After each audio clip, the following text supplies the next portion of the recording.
This beautiful aircraft behind me is a Boeing 707 that the United States Air Force purchased, and the Air Force gave it the designation the VC-137C. This particular aircraft is the first presidential jet aircraft designed and built for the President of the United States. It is a quite unique and beautiful aircraft. This aircraft started its Air Force career as the Air Force One for President John Kennedy. And it's had a 36-year-long career as a presidential and then as a VIP aircraft.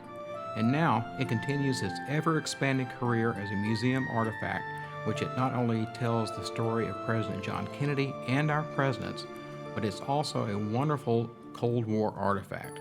Special Airlift Mission, or SAM, is the call sign they used for the aircraft.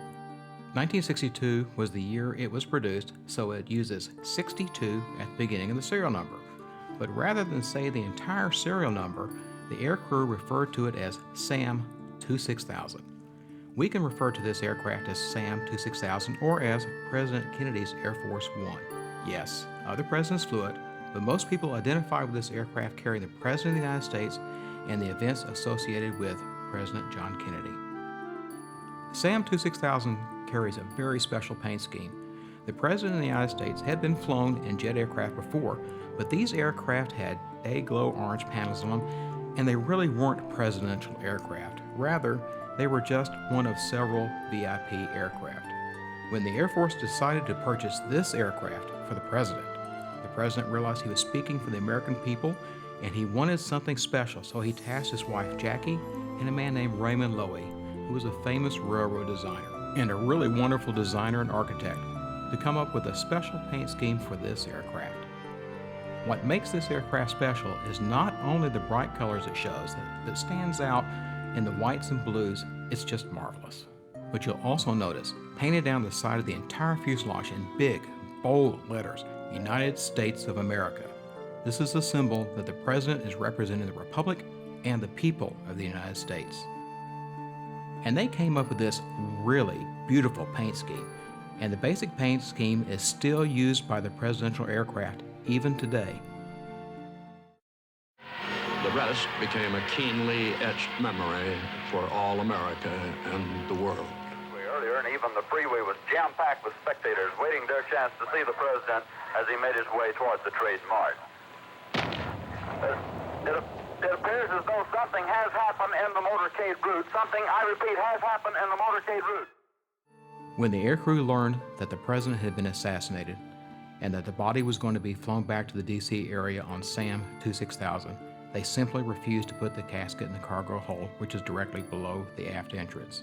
So, what they did was take a hacksaw and cut away the bulkhead and pull that bulkhead out and pulled out the first 4 seats in the rear. And when the casket was delivered at Love Field to carry the President's body back to D.C., they carefully put the casket inside the aircraft. It was an extremely emotional moment. Not only were the members of the new Johnson administration present, but also the former Kennedy administration, and they were carefully bringing the President back to D.C. Once the former President's body, was delivered and brought on the aircraft, President Johnson knew that the country was disarray. People knew that the President had been murdered, and they knew he was dead. Is the government going to stand? Is there something worse happening? So President Johnson, understanding the importance of this moment, made sure a photographer was available to take those classic photographs, the ones we've all seen, with the President taking the oath of office with his wife and Mrs. Kennedy beside him, and showing the continuance of the American government and that the Constitution is still standing. President Johnson completely understood the importance of the psyche of the American people, and to make certain that they understood that things were safe and the government was in safe hands, he made sure those photographs were released as quickly as possible. And so, on that day, it helped calm everyone just to see that things were continuing. Things would never be the same again, but we would reach a new way of approaching America's destiny. SAM 26000 has carried every president of the United States, from President Kennedy through President Clinton, at one time or another, some to a lesser or greater extents. This aircraft had 36 years of experience and service to the Republic, It's done a wonderful job of carrying our presidents. Some people might say the SAM 26000 is just another airplane. Yes, that's probably true. However, I must disagree. I think this is one of the most important aircraft in the history of aviation. This aircraft has been everywhere. It's done everything. It was a symbol of the Cold War for the United States. It carried the presidents of the United States. Major decisions about U.S. foreign and domestic policy were made on this aircraft. SAM 26000 represented the United States around the world. It carried the President of the United States to Southeast Asia. It carried the President to break down the decades-long threat of war with the Soviet Union and the People's Republic of China by carrying our President and breaking all tradition by going to visit both of those countries. It's hard for us, with the Cold War receding so far behind, to understand how dangerous the world it truly was.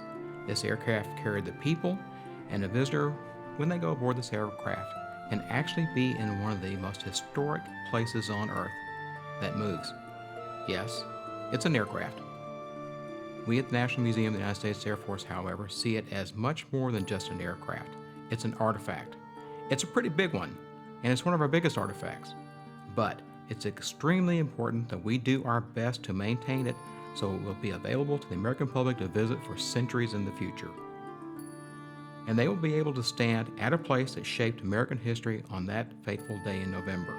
They can stand where a president first looked out on China, on Moscow, and they too, perhaps, for a moment, get the educational value of what a museum can give by allowing a person to say to themselves, I see what it was like.